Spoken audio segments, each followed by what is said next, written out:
In 2025, tourists are quitting Las Vegas, and the hidden costs are shocking.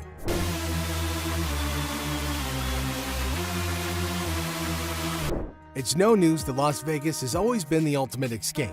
The second you step onto the Strip, you're hit with bright lights, music, and energy that feels non-stop. Everywhere you look, something is competing for your attention. The Bellagio fountains, the massive screens at Resorts World, or the roller coasters zooming around New York. It's like stepping into another world where fun is the only rule. And when it comes to entertainment, no other city comes close.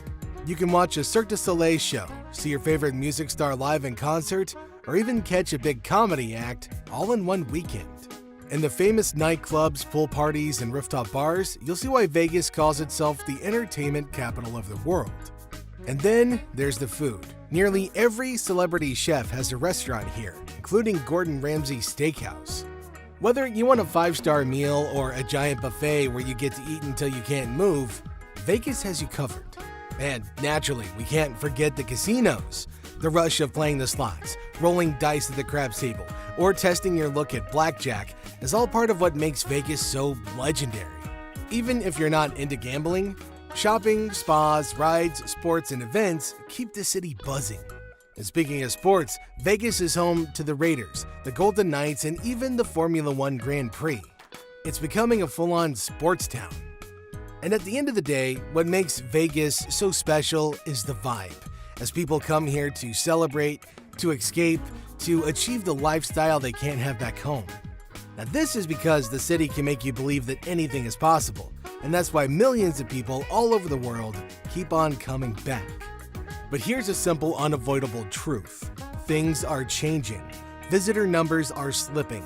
Casinos are making less money, and more people are starting to complain about the insane prices.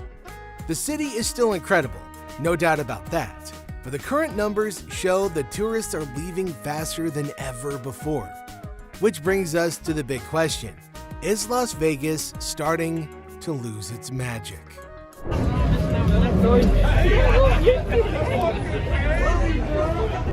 On YouTube, there's a lot of clips of empty places on the Strip where influencers stare into the camera and show that the party is definitely over. One of the Las Vegas Strip's most beloved cheap food spots closed forever. Can it really be that Vegas is losing its magic? Well, statistics suggest that at the very least, there's definitely a downward trend at play here.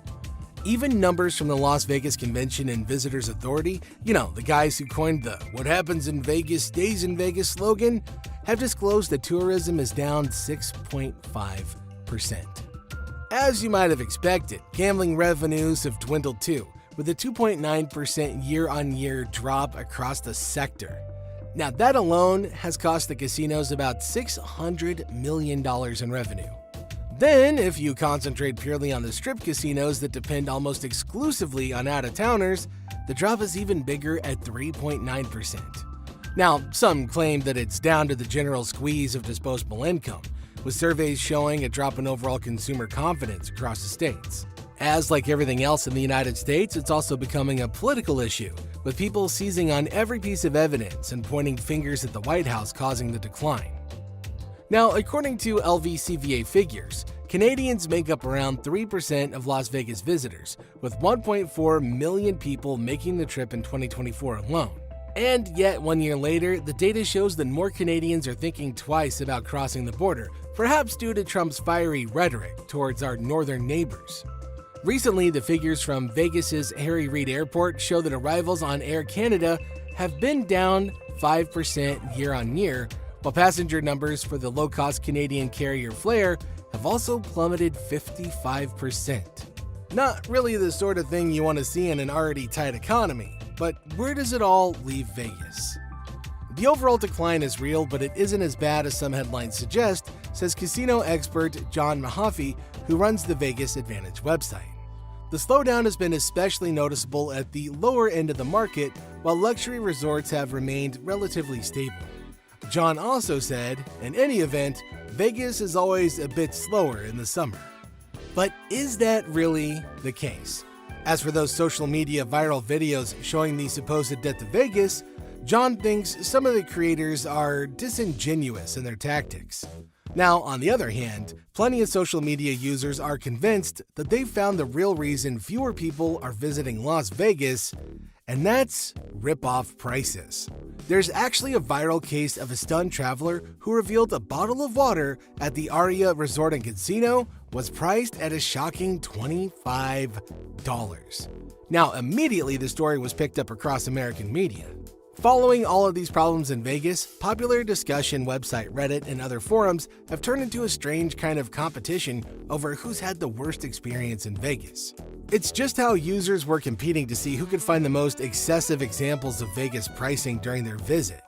But naturally, aren't steep prices kind of nothing new to Sin City?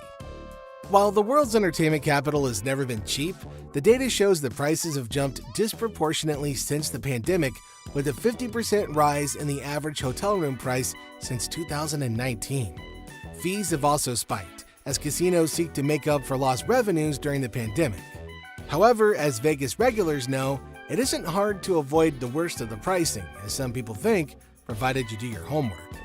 So this is it. Anybody staying on the Strip is financially advised to do as much of their own discretionary spending for things like refreshments and snacks outside of the casino resort as possible. Now that's because most of these things are notorious for high prices. Another option is to just get off the Strip altogether and opt for a downtown casino. Although Fremont Street might lack some of the extravagancies of the Bellagio, what people don't know is that it's certainly no less vibrant.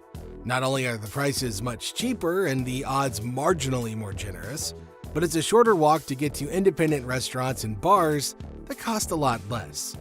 For some people, they feel penny pinching goes against the Vegas spirit. Shouldn't the visitor's attitude always be to spend as little money as possible unnecessarily anyway? Anyway, whether you're playing the tables or seeing a show on a $10 Coke from a casino, you've got to spend more on genuinely exciting stuff. But now, the question people are asking is this: will the falling visitor numbers force Vegas to change its premium prices? Not too long ago, the Resorts World Hotel and Casino waived some of its charges, including the hated resort fee, in a bid to attract more visitors. As for what the future holds beyond that, Sin City will have plenty on its plate, dealing with everything from Gen Z's famous aversion to alcohol to the liberalization of sports betting across much of the states. We can also expect a push towards big sporting events like the Super Bowl and Formula One to continue at full speed, given that they don't rely on gamblers or drinkers to make their money.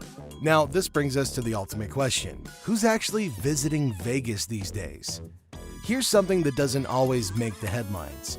Vegas isn't only struggling with sky-high prices, it's also seeing a real shift in the type of people coming to town.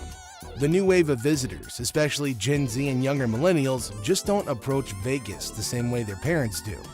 Instead of splurging on endless buffets or gambling all night, they're a lot more careful with how much they spend. Drinking less, betting less, and always asking, "Is this worth it?" has become the new mindset in Vegas. That's a big change for a city that's built on excess. Apparently, what excites them isn't the slot machines, it's the experience they can share. Food trucks, rooftop bars, live shows off the Strip, and quirky attractions perfect for Instagram. See, that's the challenge, and unless Vegas reinvents itself to match these tastes, the city risks feeling like it's stuck in the past. All in all, what do you think?